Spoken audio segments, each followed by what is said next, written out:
Never Question a Klingon by Gesualdo. It was on a space station far from Earth that this story takes place. The Federation and what was once the proud Klingon Empire have aligned to share one galaxy in harmony and brotherhood and work together as one peaceful partnership. We will focus on one particular Klingon named Krimas. With no war to fight with the Federation, Krimas has traded in his battlecruiser for a small delivery transport known to humans as the thermos bottle. For you see, when it was used in the cold regions of the galaxy, it kept you nice and cold. And of course, when you used it in the hottest part of the galaxy, well, you get the picture. Flying transports was not as much fun as flying a battlecruiser for a Klingon. After all, how can they compare? One, you flew around murdering your neighbors, and the other, you delivered goods you would have happily killed them for. However, it was work, and our guy Krimas was quite a good transport driver, if not the best. Most of his bosses would certainly have told you so. That is, all but one, Bella Boyle. Bella Boyle worked her way up through Starfleet Command, and she wasn't afraid to let you know it too. The person who said shit flows downstream didn't know Bella, but Krimas and his brother Klingons knew better. Bella was like a turd rising in a flooded cesspool, working its way to the top, and nobody was going to stand in its way. Years of ass-kissing and buttering up bosses who didn't like ass-kissers were tough for Bella. Rather than put up with her, they put her in charge of things. For 2 years, she was in charge of shredding paper. Bella was hard on personnel on the shredding line. It wasn't enough that she wanted to have the record for shredding the most paper. She even made them wear ties. That is, until one of the staff got his tie caught in the shredder and choked himself to death. Some of the staff said Bella did it because the poor soul wasn't shredding fast enough, so for the sake of morale they promoted Bella to officer in charge of staple removing, and 1 year later she was promoted again to transport officer. It seems one of her staff shot himself in the head and left a note that read, "Bella said it was me or the staple pulling, so I chose the easy way." Again, Bella was moved up the ranks, not believing the situation was her fault. This time it was Krimas's problem. It was well known that a promotion for Bella meant that she would soon be going from one transport division to another, like a turd floating through the Gulf Coast. Nobody liked her and no one wanted her. That is, until she landed in the transport division of the Klingon unit. The Klingon unit wasn't pretty to look at, after all, what Klingon is, but it held the best record in Starfleet for delivering goods. No management was needed here. Give a Klingon the goods, tell him what you wanted in it, and it got done in record-breaking time. What a Klingon did with the extra time was no human's business, and Krimas always had the best times of the unit. Krimas was your typical Klingon. However, through the years of working with the Federation, he and some of his Klingon brothers picked up some human culture. Alcara, Krimas's friend, was smoking cigars. He would say it helped him think. Krimas would respond back, "Then you shouldn't be flying transports. You should be designing them." With Krimas, it was listening to Beatles music. Even some years after their deaths, the Beatles had a following. Yeah, everything was surprisingly Klingon as it could be for a bunch of old warriors with no war to fight. Bella hated Klingons. They were undisciplined, dirty, and smelled bad. Most of all, she would clear out the group and get more productivity out of them. The first thing Bella did was try to get the Klingons looking like their human counterparts. Early one morning, Bella asked all the Klingons to gather for an order. All of the Klingons towered over Bella, and all gave off an odor of stale Romulan ale and tobacco. "Stand back," Bella said after sniffing too much of the stench. "Is everyone here?"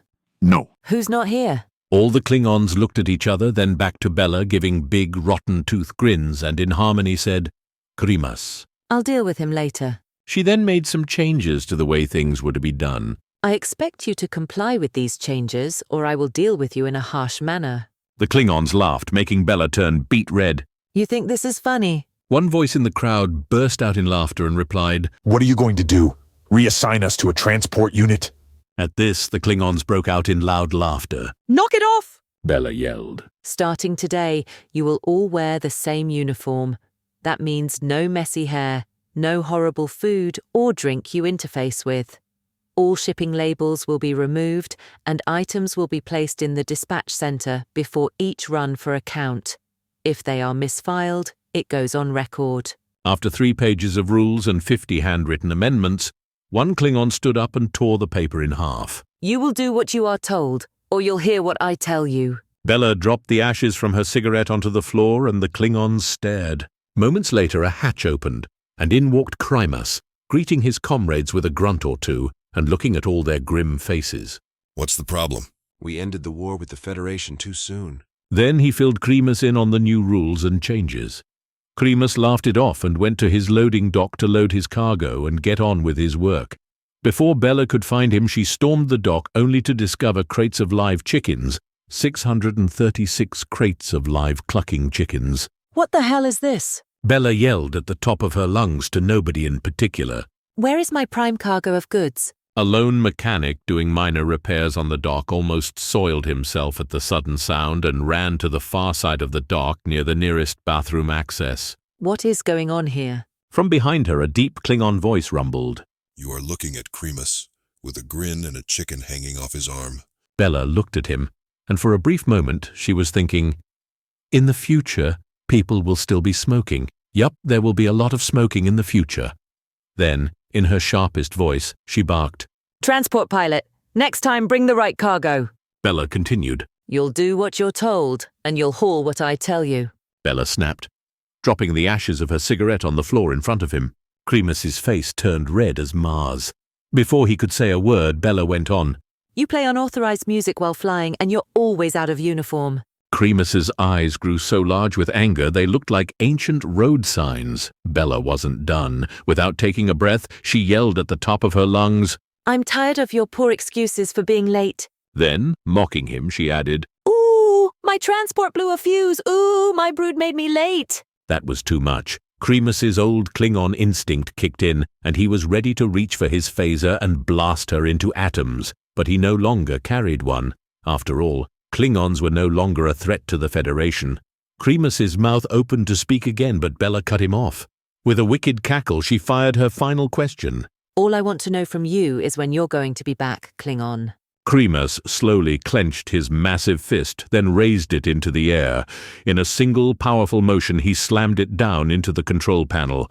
The emergency klaxons blared, lights started flashing, and Bella went flying backward.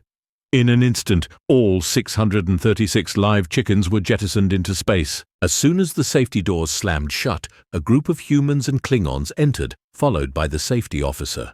What the hell happened here? Bella leaned against the jettison button, and you know the rest. Yeah, right, said the safety officer, adding, Then why weren't you sucked out? Before Krymas could answer, Alcara leaned over and whispered.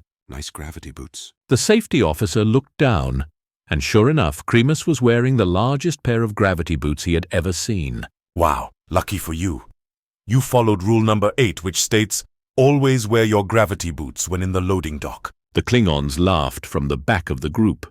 The safety officer turned to Bella. What about Bella? What am I going to tell the base commander? Tell him she flew the coop. The Klingons burst into laughter. Even some of the human counterparts watching the scene couldn't help but smile.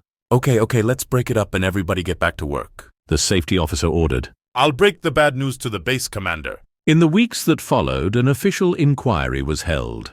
Krymas told his side of the story and swore to tell the truth. It was found that Bella had broken one of her own rules. She was not wearing gravity boots. In the end, her death was ruled an accident. A new transport officer took over, and he had the good sense to leave the Klingons alone to do their jobs as they saw fit. And most of all, he would never question a Klingon.